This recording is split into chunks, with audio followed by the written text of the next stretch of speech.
Hey toy fans, I'm D21Beast and welcome back to my figure review series here on my YouTube channel. And today we're once again looking at those Marvel Legends Infinite series figures released by Hasbro. Before you, we've got the White Tiger figure, part of the Rhino Build-A-Figure wave released in 2015.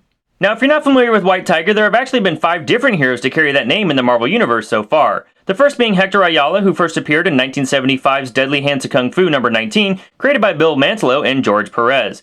That version of the White Tiger actually drew his martial arts skills and enhanced abilities from a mystical tiger amulet worn around the neck. Since Hector, Casper Cole, Angela Del Toro, and an actual white Bengal tigress experiment of the High Evolutionaries have all served under the White Tiger mantle. But it's the 5th White Tiger, Ava Ayala, who first appeared in Avengers Academy number 20, created by Christos, Gage, and Tom Raney, that inspired the figure we're looking at today. Ava is actually the youngest sister of the original White Tiger, Hector Ayala, and actually uses his same amulet to draw her powers from. Ava is also the same White Tiger currently featured on the Disney XD cartoon Ultimate Spider-Man, where most of you watching may actually know her from these days. And with that brief bit of history out of the way, let's say we get things started by taking a look at the packaging for this figure. As you come down the front of this box, you do have the Rhino Build-A-Figure emblem in the upper left and the Marvel logo there towards the center. You've got a window box packaging that does have this White Tiger figure inside as well as her Build-A-Figure piece. Coming down the package, you've got the Marvel Legends Infinite Series logo and finally the figure's name, Marvel's White Tiger, there at the bottom. Flipping this package around, we've got the Marvel Legends logo and the Marvel logo at the top. You've got a bio for this figure which reads, endowed with martial arts powers by the Jade Tiger amulet, Angela Del Toro is White Tiger. So it's interesting to note, Hasbro doesn't actually know which version of White Tiger they've actually created.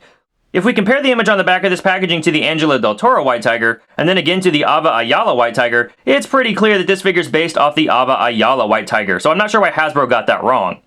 I know that the Ultimate Spider-Man cartoon has been pretty polarizing to some Marvel fans, and maybe Hasbro's just trying to avoid the controversy and trying to trick us, maybe? Nice try.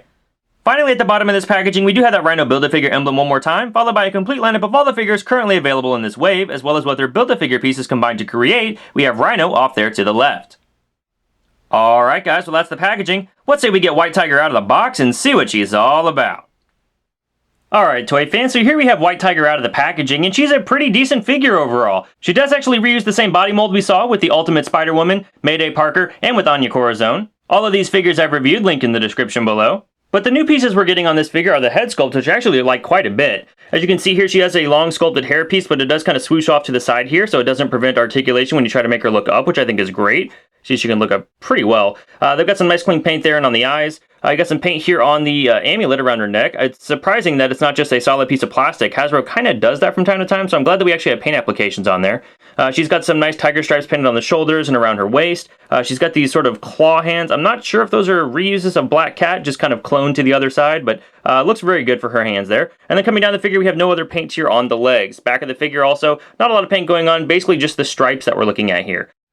Outside of the amulet around her neck, White Tiger doesn't come with any additional accessories. She does have the Build-A-Figure torso for Rhino, and we'll look at that more in detail if I ever finish that Build-A-Figure. So let's go ahead and move on to articulation. As I stated previously, White Tiger does have a hair sculpt that allows her head to move back very far, which I really appreciate, and move down very far. She's got a full rotation here at the head, shoulder rotates all the way around, elbow rotates all the way around, single joint at the elbow that bends back that far and down that far, full rotation here at the wrist, the hand moves back that far and down that far. She's got the same articulation here on the other side. She's got rotation at the diaphragm. It doesn't move forward at all, it barely moves back. She's got a hip joint that'll move forward only that far, back only that far, out from the body only about that far. Rotation here at the upper thigh, double jointed knee, boot rotation, her foot will move forward that far, back that far, and she's got that Hasbro ankle pivot. So generally speaking, for a Marvel Legends figure, a decent range of articulation. But just like we saw with the Spider-Girl figures, White Tiger is a rather agile character, known for really nice crouching poses or pouncing poses. You're just not going to get that with the range of articulation on this figure, and that is a bit of a disappointment. Height-wise, we can see that White Tiger does stand right about 5.5 inches tall. For some size comparison, here she is one more time compared to all these Spider-Verse characters that use this same body mold.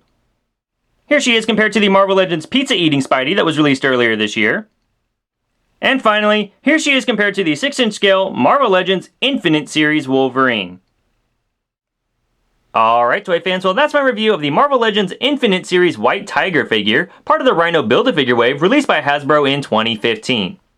Overall, I'll say this figure is decent. I do wish she had better articulation, and the paint applications are a bit light, but again that's comic accurate so I can't really fault Hasbro, I just want more out of this figure.